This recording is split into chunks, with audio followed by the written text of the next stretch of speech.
इस बुक का नाम है रियल लाइफ मनी। इस बुक के ऑथर हैं क्लेयर सील। क्लेयर सील एक पॉपुलर इंस्टाग्राम अकाउंट रन करती है। उनके आर्टिकल जो कि फाइनेंस से रिलेटेड होते हैं वो कई पॉपुलर जगह अपीयर हो चुके हैं, जैसे कि द टेलीग्राफ पजिया, हेलो मैगजीन। 2020 में आई ये बुक एक फाइनेंशियल गाइड की तरह वर्क करती है। इस बुक में लेखिका अपनी फाइनेंशियल प्रॉब्लम के बारे में डिस्कस करते हुए ये भी बताती है कि किस तरह से हम अपने फाइनेंस को सही तरह से मैनेज कर सकते हैं। लेखिका हमारे और हमारे पैसों के बीच के कॉम्प्लेक्स रिलेशनशिप की पॉइंट आउट करके उससे निकलने का रास्ता भी शेयर करती है। यह बुक किसके लिए है? यह बुक उन लोगों के लिए है जो अपने उधार की लाइफ में परेशान हैं। यह बुक उन लोगों के लिए भी है जिनकी लाइफ की फाइनेंशियल कंडीशन बैलेंस नहीं है। यह बुक उनके लिए भी है जो किराए के घर से परेशान हो चुके हैं और अपने खुद के घर का सपना देखते हैं। चलिए अब शुरू करते हैं इस बुक की समरी को। अगर आप अपने फाइनेंस को लेकर स्ट्रगल कर रहे हैं तो हो सकता है कि आपके हालात आपके कंट्रोल में नहीं हैं। बहुत से लोग उधारी में जी रहे हैं। वो लोग अपना रेंट पे कर पाने में असफल हैं और एक इनसिक्योर जॉब का पार्ट हैं। हालांकि वो लोग लगभग 30 साल के हो चुके हैं लेकिन अभी भी किराए के घर में रह रहे हैं और अपना खुद का घर लेने का सपना देखते हैं। 2008 की इकोनॉमिक क्राइसिस के बाद इस जनरेशन के लिए चीज़ें और ज़्यादा मुश्किल हो गई हैं। कई लोगों के लिए फाइनेंशियल सिक्योरिटी को ख़त्म करना एक सपना बनकर रह गया है। अगर आप भी उन्हीं लोगों में से एक हैं तो परेशान होने की ज़रूरत नहीं है। आप इस बुक को पढ़ के जान पाएंगे कि किस तरह लेखिका ने भी खुद इन प्रॉब्लम्स को फेस किया है और किस प्रकार उन्होंने खुद को इस सब से बाहर निकाला है। ये समरी को पढ़ के आपको समझ आएगा कि किस तरह से आप भी अपने पैसों की प्रॉब्लम के साथ डील कर सकते हैं। इसके अलावा आप जानेंगे कि किस तरह इंस्टाग्राम हमारी फाइनेंशियल प्रॉब्लम को बढ़ा सकता है, क्यों किराए के घर में भी आपको अपने घर जैसा अनुभव करना चाहिए और इकोनॉमिकल लाइफ के साथ किस तरह से आप अपने दोस्तों और परिवार के और करीब जा सकते हैं। तो चलिए शुरू करते हैं। कुछ लोग होते हैं जो हिचकिचाहट की वजह से एटीएम पर अपना बैंक बैलेंस भी नहीं चेक कर पाते हैं। ज़्यादातर ऐसे लोग वो होते हैं जिनके पास पैसे तो होते हैं लेकिन वो खर्च भी बहुत जल्दी हो जाते हैं, जिसकी वजह से बैंक बैलेंस शून्य रह जाता है। ऐसे लोगों को बार बार बैंक से वार्निंग वाले लेटर आते हैं और ऐसे सिर्फ चुनिंदा लोग नहीं है, बहुत से लोग हैं जिनके हालात ऐसे हैं। तो अगर आपका फाइनेंस भी एक मेज़ बन चुका है तो कोई प्रॉब्लम नहीं है। कई बार ऐसा होता है कि फाइनेंशियल नॉलेज न होने की वजह से लोगों को पैसे के मामले में काफ़ी डिसएडवांटेज होता है। फाइनेंशियल नॉलेज न होने के पीछे फाइनेंशियल एजुकेशन न मिल पाना एक बहुत बड़ी वजह है। बात करें यूनाइटेड किंगडम की तो वहाँ पर स्कूल में फाइनेंशियल एजुकेशन का कोई रोल ही नहीं है। तो जब कोई स्टूडेंट पढ़ाई या फिर जॉब के लिए घर से बाहर निकलता है तो उसको सेविंग्स और फाइनेंस से जुड़ी हुई चीज़ों की बिल्कुल नॉलेज नहीं होती। बात करें लेखिका की तो उनके स्कूल में भी फाइनेंस के बारे में सिर्फ एक बार बात आई थी, वो भी किसी और सब्जेक्ट को लेकर। स्टूडेंट्स को फाइनेंशियल एजुकेशन देना पेरेंट्स के ऊपर छोड़ दिया जाता है और इसको एक लॉटरी की तरह देखा जा सकता है, क्योंकि सारे स्टूडेंट्स एक अमीर घर में पैदा नहीं होते हैं। तो इस वजह से उनके पेरेंट्स उनको सही फाइनेंशियल एजुकेशन दे सकते हैं कि किस प्रकार से पैसों का सही यूज़ होता है। कई बार तो लोग अच्छी फाइनेंशियल कंडीशन की वजह से भी परेशानी में आ जाते हैं। यूनाइटेड किंगडम में तो सिचुएशन काफ़ी ख़राब है। वहाँ की गवर्नमेंट ने उन प्रोटेक्शन को हटा दिया जो कि जॉब सिक्योरिटी और सैलरी बढ़ाने की गारंटी देते थे। फाइनेंशियल इनसिक्योरिटी किसी इंडिविजुअल के फेल होने से बड़ी प्रॉब्लम है। 2019 में यूनाइटेड किंगडम के एक परिवार की इनकम मात्र 15,400 पाउंड रह गई थी। हालांकि वहाँ पर लोग हॉलिडे, क्लॉथ और शौकिया चीज़ों पर ज़्यादा खर्च करते हैं, लेकिन फिर भी फाइनेंशियल इनसिक्योरिटी वहाँ पर एक बड़ी प्रॉब्लम है। इसको ठीक करने के लिए बहुत सारे स्टेप लिए जा सकते हैं, लेकिन ये समझना भी गलत है कि आपकी फाइनेंशियल सिचुएशन आपकी गलतियों का नतीजा है। जब बात आती है पैसे की प्रॉब्लम की तो शर्म भी उसके साथ साथ चलती है। हम सभी के अकॉर्डिंग एक हैप्पी फैमिली वही है जिसमें पति पत्नी जॉब करते हों, उनके 2 बच्चे हों और उनका एक अच्छा सा अपना घर हो। मान लीजिए कभी उस फैमिली में से एक इंसान ने ज़्यादा खर्चा कर दिया और उस खर्चे के बारे में उसने घर में किसी को बताया भी नहीं, लेकिन कुछ समय बाद उस एक्स्ट्रा खर्चे की वजह से घर की फाइनेंशियल सिक्योरिटी डिस्टर्ब होने लगी। ये बहुत कॉमन सिचुएशन है। ऐसी सिचुएशन में वो इंसान साइलेंस को अपना साथी बना लेगा और साइलेंस के साथ उसको शर्म का भी एहसास होने लगेगा। हर टाइम उसके दिमाग में पैसे की वजह से टेंशन बनी रहेगी। जब भी उसको बैंक की तरफ से कॉल आएगी वो उस कॉल को पिक करने में भी हिचकिचाएगा। जब आप खुद को शर्म की वजह से किसी ऐसी खराब सिचुएशन में डाल लेते हैं तो आप कोई एक्शन भी नहीं ले पाते हैं। बात करें लेखिका की तो 21 साल की उम्र में उनके पिता की डेथ हो गई। पिता की तरफ से उनको सिक्योरिटी के तौर पर 10,000 पाउंड मिले। पैसे बचाने की जगह उन पैसों से लेखिका ने एक हॉलिडे एंजॉय किया, लेकिन जब वो पैसे खत्म हुए तो उनको अंदर ही अंदर शर्म का एहसास हुआ कि जो पैसे उनको बचाने चाहिए थे उनको उन्होंने एक हॉलिडे के लिए खर्च कर दिया। तो जब भी आपको फाइनेंशियल प्रॉब्लम आए तो सबसे अच्छी चीज़ है कि आप इसके लिए उत्तरदायी रहें, क्योंकि ऐसा करने के बाद ही आप ऐसी सिचुएशन को अच्छे से डील कर पाएंगे। अपनी गलतियों को मान लेने का मतलब ये नहीं है कि आप हार गए, बल्कि ऐसा करने से आप साइलेंस और शर्म से बाहर निकलकर उस सिचुएशन को ठीक करने के लिए कुछ एक्शन ले सकेंगे। अगर लेखिका ने अपने उस खराब फाइनेंशियल डिसीजन को एक्सेप्ट कर लिया होता तो शायद उनको इतना शर्मशार महसूस न हुआ होता। जब आप किसी चीज़ के बारे में गिल्टी होते हैं तो आपका मन होता है कि सबसे दूर क्यों न चले जाएं, लेकिन अपनी मिस्टेक्स को एक्सेप्ट करने से शर्म कम हो जाती है। अगर आपको लगता है कि सोशल मीडिया की वजह से पैसों की समस्या हो रही है तो फिर एक स्टेप पीछे लेकर अपने फाइनेंस को कंट्रोल करिए। जब आपकी फाइनेंशियल कंडीशन सही नहीं होती तो सोशल मीडिया पे समय इन्वेस्ट करना भी मुश्किल होता है, क्योंकि सोशल मीडिया पर मौजूद लोगों की परफेक्ट लाइफ देखकर आपको और भी ज़्यादा बुरा फील होगा और इससे शायद आपकी फाइनेंशियल सिचुएशन और ज़्यादा खराब हो जाए। जब लेखिका मैटरनिटी लीव पर थी तब उन्होंने अपना काफ़ी समय सोशल मीडिया पर इन्वेस्ट किया। वहाँ पर उन्होंने कई तरह के अलग अलग इंटीरियर डिज़ाइन वाले घर देखे और उन्हें देखने के बाद उनका मन भी हुआ कि वो अपने घर को रेनोवेट करें। हालांकि वो पहले से ही खराब फाइनेंशियल कंडीशन में थी, लेकिन इसके बावजूद उन्होंने घर को रेनोवेट करने पर पैसा खर्च किया। हालांकि रेनोवेट होने के बाद उनका घर बिल्कुल वैसे ही लगने लगा जैसे उनकी इच्छा थी, लेकिन इसके लिए उनको बहुत सारे पैसे उधार लेने पड़े। ऐसा असल में क्यों हुआ? ऐसा इसलिए हुआ क्योंकि सोशल मीडिया पर वो सब चीज़ें देखने के बाद लेखिका को लगा कि उनका स्टैंडर्ड काफ़ी कम है और उसको ऊपर ले जाने के लिए उन्होंने ये सब किया। वैसे इस बिहेवियर को अवॉइड करने के बहुत सारे तरीके हैं। सबसे पहली चीज़ कि कुछ रियल करें और दूसरे लोगों की लाइफ की इमेज से दूर रहें। कुछ ऐसा करने की कोशिश करें जिसमें इंटरनेट इन्वॉल्व ना हो। और दूसरी बात, जब आप अपनी लाइफ को किसी के साथ कंपेयर करें तो अपने आप से सवाल करें कि उसके जैसे लाइफ जीने के लिए क्या आप अपने पास मौजूद चीज़ों को सेक्रीफाइस करने को तैयार हैं? क्या आप अपने दोस्तों और परिवार को छोड़ देंगे? उम्मीद है कि खुद से ये सवाल करने के बाद आपको अपना जवाब मिल जाएगा। याद रखें कि ऑनलाइन मौजूद ज़्यादातर चीज़ें एक इल्यूजन है। इल्यूजन यानी कि भ्रम। सोशल मीडिया पर दिखाई गई परफेक्ट चीज़ें बहुत कम ही परफेक्ट होती हैं। याद रखिए, हम वही देखते हैं जो लोग हमें दिखाना चाहते हैं। फाइनेंस एक फेमिनिस्ट इशू है। आपको एक शॉक कर देने वाला स्टैटिस्टिक्स बताते हैं। यूनाइटेड किंगडम में 64% लोग जो फाइनेंशियल प्रॉब्लम से परेशान हैं वो महिलाएं हैं। हो सकता है ऐसा इसलिए हो क्योंकि महिलाओं को ज़्यादा सैलरी वाली नौकरी नहीं मिलती, या शायद इसलिए क्योंकि फैमिली के प्रति उनकी कमिटमेंट ज़्यादा होती है। वजह जो भी हो, ये बात तो साफ है कि पैसे के मामले में जेंडर डिस्पेरिटी है।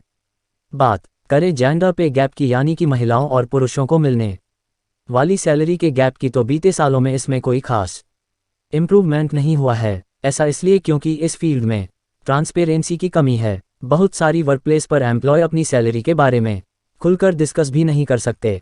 ऐसी सिचुएशन में ये पता कर पाना बहुत मुश्किल है कि महिलाएं पुरुष से ज़्यादा कमा रहीं या कम। यूनाइटेड किंगडम में तो और भी ज़्यादा प्रॉब्लम है। उनके यहाँ एक पिन टैक्स होता है जिसकी वजह से किसी भी प्रोडक्ट के लिए महिलाओं को पुरुषों से ज़्यादा पे करना पड़ता है। महिलाओं की फाइनेंशियल कंडीशन पर तब और प्रेशर बढ़ता है जब वो माँ बनती हैं। यूनाइटेड किंगडम में मैटरनिटी लीव पर पेमेंट इतनी लो है कि बहुत सी महिलाएं गरीबी में चली जाती हैं। माँ बनने के बाद कपड़े और खाने पर खर्च तो बढ़ता ही है, साथ ही महिलाओं के करियर पर भी संदेह बढ़ जाता है। जब वो काम पर लौटती हैं तो पार्ट टाइम जॉब या फिर फ्लेक्सिबल टाइम की डिमांड करती हैं तो उनको न कर दिया जाता है। फिगर्स के अकॉर्डिंग हर साल 54,000 महिलाएं प्रेगनेंसी की वजह से अपनी जॉब खो देती हैं। कई कंपनी तो ऐसी महिलाओं को जॉब ही नहीं देती जो प्रेगनेंसी के करीब होती हैं। 44% महिलाओं का कहना है कि प्रेगनेंसी के बाद उनकी सैलरी कम कर दी गई है। अभी 2021 है और कुछ खास बदलाव नहीं हुआ है। हमसे पहली वाली जनरेशन के लिए अपना घर ले पाना काफ़ी आसान था, लेकिन आने वाले समय में ये एक इम्पॉसिबल काम बनकर रह जाएगा। अगर आप किराए के घर पर रहते हैं तो आपको पता होगा कि अपना खुद का घर न होने पर कितनी परेशानी का सामना करना पड़ता है। किराए के घर में आप अपने अकॉर्डिंग कुछ नहीं कर सकते। बात करें यूनाइटेड किंगडम की तो वहाँ पर उनकी टोटल पॉपुलेशन का 1/5 पार्ट किराए के घर में रहता है, और दिन प्रतिदिन ये नंबर बढ़ता भी जा रहा है। अगर आप किसी अच्छे घर से नहीं हैं या फिर अगर आपने शुरू से ही अपने खुद के घर के लिए पैसे नहीं सेव किए हैं तो आपका अपना खुद का घर ले पाना लगभग इम्पॉसिबल है। आखिर यूनाइटेड किंगडम में ये प्रॉब्लम आई क्यों? मार्गरेट थैचर जब यूनाइटेड किंगडम की प्राइम मिनिस्टर बनी तब उनका टारगेट यह था कि सभी को उनका खुद का घर दिलाया जाए, और इसी कारण से उस समय यूनाइटेड किंगडम में किराए के घर में रहना और भी महंगा हो गया, जिससे सब यही चाहने लगे कि उनका भी अपना खुद का घर हो। और आज भी कंडीशन कुछ वैसी ही है। आज भी अपनी खुद की प्रॉपर्टी होना एक बहुत ज़रूरी चीज़ है, लेकिन खुद की प्रॉपर्टी खरीद कर उस पर घर बनाकर उनको किराए पर देने की वजह से किराए के घर में रहना और महंगा हो गया है। इसी वजह से जो लोग किराए पर रहते हैं वो कभी अपने खुद के घर के लिए पैसे सेव नहीं कर पाते, क्योंकि उनका ज़्यादातर पैसा घर का किराया देने में निकल जाता है। इसलिए आने वाली जनरेशन के लिए अपना घर ले पाना काफ़ी मुश्किल हो गया है। तो ये समय है अपने डिसीजन को रिकंसिडर करने का, क्योंकि आप अपना आधा जीवन तो किराए के घर में ही बिता देते हैं। ग्रिल्लो ने अपनी book home rented sweet home में कहा है कि कोशिश करें कि आप अपने किराए के घर को इस तरह बना लें कि वहाँ पर आपको अपने घर जैसा एहसास हो। उस किराए के घर को अपनी सोच के अकॉर्डिंग डेवलप करें। हालांकि उनका मानना है कि रेंटेड हाउस को लेकर गवर्नमेंट की पॉलिसी में बदलाव आना चाहिए। फाइनेंशियल डिफ़िकल्टी से निकलने के लिए ज़रूरी है कि आप अपने लिए कंक्रीट यानी कि पक्के गोल सेट करें। जब आपकी फाइनेंशियल कंडीशन ठीक नहीं होती तो उस सिचुएशन से निकलना आपको काफ़ी मुश्किल का काम नज़र आता है, और उस खराब सिचुएशन से निकलने के लिए जिस चीज़ की ज़रूरत सबसे ज़्यादा है वो है क्लैरिटी। क्लैरिटी को हासिल करने का सबसे आसान तरीका है कि आप अपने लिए गोल सेट करें, ऐसे गोल जिसके बारे में सोचकर भी आपको हैप्पीनेस मिलती हो। अपने आप से ये सवाल करना बहुत ज़रूरी है कि कौन सी चीज़ आपको खुशी प्रदान करती है। मान लीजिए कि आप अपने किसी दोस्त के यहाँ गए और वहाँ आपने कुछ ऐसा फर्नीचर देखा जो आपको काफ़ी पसंद आ गया, और उस फर्नीचर की मदद से घर भी आलीशान लगता है। हालांकि अभी आपके पास उतने पैसे नहीं है कि आप उसको खरीद सकें, लेकिन अपने दोस्त की बराबरी के लिए आप कहीं से उधार लेकर का फर्नीचर को खरीद लेते हैं। कुछ दिन बाद आपको एहसास होगा कि उस फर्नीचर की खरीद से आने वाली खुशी कहीं गायब हो गई, और उसकी वजह से जो आपने उधार लिया था वो आपको परेशान किए जा रहा है। ऐसा इसलिए हुआ क्योंकि एक समय पर जो चीज़ आपको लग रही थी कि आपको सबसे ज़्यादा खुशी देगी वो आपके लिए उतनी अच्छी साबित नहीं हुई। इसलिए ज़रूरी है कि आप राइट गोल सेट करें। बात करें लेखिका की तो उनके लिए हर गोल अलग अलग प्रकार की हैप्पीनेस लेके आता था। उनका एक गोल था कि वो अपना खुद का घर खरीद सके जहां उनके बच्चे खुल के एंजॉय कर सकें, और वो अपने दोस्तों को इनवाइट करके उनके साथ क्वालिटी टाइम बिता सकें। जब आप अपने लिए एक बड़ा गोल सेट कर लेते हैं तो उसको अचीव करने के लिए आप छोटे छोटे गोल की ओर देखते हैं और उनको पूरा करने के बारे में सोचते हैं। अपना गोल अचीव करने के लिए आप छोटी छोटी चीज़ों में पैसे बचाने की कोशिश करेंगे। अपने फाइनेंस को अच्छे से रिव्यू करें और फिर उसके अकॉर्डिंग बजट बनाएं। अगर आप अपने फाइनेंशियल टारगेट को अचीव करना चाहते हैं तो आपको यह क्लियर होना चाहिए कि आपके गोल्स क्या हैं और उसको अचीव करने के लिए आप कैसे छोटे छोटे स्टेप्स लेंगे। गोल अचीव करने के लिए ज़रूरी है कि आप अपने फाइनेंस यानी कि पैसों का सही यूज़ करें, और इसके लिए आपको एक सिस्टमेटिक बजट की ज़रूरत होगी। सबसे पहले यह पता करिए कि आप पैसा खर्च किस जगह पर करते हैं। कोशिश करिए कि अपने लास्ट 6 मंथ की स्पेंडिंग पर नज़र डालिए। ऐसा करने से आपको समझ आएगा कि आपने फालतू का खर्च किस फील्ड में किया है। हालांकि इससे आपको बुरा तो लगेगा, लेकिन जब तक आपको यह पता नहीं चलेगा कि आप गलती कहाँ कर रहे हैं तब तक आप इम्प्रूवमेंट कैसे करेंगे। दूसरी चीज़, ध्यान दें कि आपकी इनकम कितनी है और आप खर्च कितना कर रहे हैं। मतलब आपके पास मंथ की शुरुआत में कितने पैसे होते हैं, और उसके बाद पता करिए कि वो कौन कौन से एरिया हैं जहां पर हर मंथ खर्च होता ही है, जैसे कि घर का रेंट, टैक्स, बच्चों की फीस, ये सब चीज़ें। अगर आपका महीने का खर्च आपकी इनकम से ज़्यादा है तो आपको रीथिंक करने की ज़रूरत है। तीसरे स्टेप में अपनी रेगुलर आउटगोइंग को एनालाइज करें। ऐसी चीज़ें जो ज़रूरी तो नहीं है लेकिन एंटरटेनमेंट के लिए वैल्यूएबल हैं, इसको एनालाइज करें और उससे दूरी बनाएं जिसके बिना आप रह सकते हैं। हाँ, अगर थोड़ा बहुत एक्स्ट्रा खर्च हो रहा हो तो कोई प्रॉब्लम नहीं है। स्टेप 4 में अपने वेरिएबल एक्सपेंस पर नज़र डालें। वो खर्चे जो हर महीने में बदलते रहते हैं। हालांकि ये खर्चे ज़रूरी होते हैं, लेकिन इन पर पैसे सेव किए जा सकते हैं। लास्ट स्टेप 5, देखिए कि सब तरह की चीज़ें एनालाइज करने के बाद क्या बचा है। आप अपने बचे हुए पैसों को सेव कर सकते हैं या उस पर खर्च कर सकते हैं जो आपको पसंद हो। हालांकि ये सब करने में थोड़ा टाइम लगेगा, लेकिन ये बहुत ज़रूरी है। बजटिंग खराब नहीं है। इकोनॉमिकल लाइफ के बहुत फ़ायदे हैं। फाइनेंशियल प्रेशर के साथ स्ट्रगल करना काफ़ी हार्ड है, लेकिन कभी कभी ऐसी लाइफ जीना भी ज़रूरी है। हमेशा याद रखिए कि लाइफ इज़ शॉर्ट। आप अपने खर्चों को याद करके भी एंजॉय कर सकते हैं। इकोनॉमिकल होने से शायद आप उन चीज़ों को अप्रिसिएट कर पाएं जिनको आप पहले ओवरलुक कर देते थे। सबसे पहले तो आपके दिमाग में ये सोच आना ज़रूरी है कि नई चीज़ें खरीदने से हैप्पीनेस नहीं आती। कोशिश करिए कि आप पुरानी चीज़ों में खुशी ढूंढ पाएं। अगर आपको कपड़े ही खरीदने हैं तो क्यों न सेकंड हैंड शॉप पर जाकर खरीदें। पैसे फालतू जगह पर खर्च करने से अच्छा क्यों ना आप उन पैसों की मदद से एक पिकनिक प्लान करें या फिर म्यूजियम जाएं। ये सब चीज़ें एंटरटेनमेंट भी देंगी और यहाँ पर पैसे भी कम खर्च होंगे। और सबसे ज़रूरी बात, इससे आपको सेटिस्फैक्शन भी मिलेगा। इकोनॉमिकल होकर लाइफ जीना काफ़ी इकोरेंटली भी होता है। दो सबसे ज़रूरी चीज़ जो आप कर सकते हैं पूरे वर्ल्ड को सेव करने के लिए, वो ये है कि एयर ट्रेवल न करें और मीट न खाएं।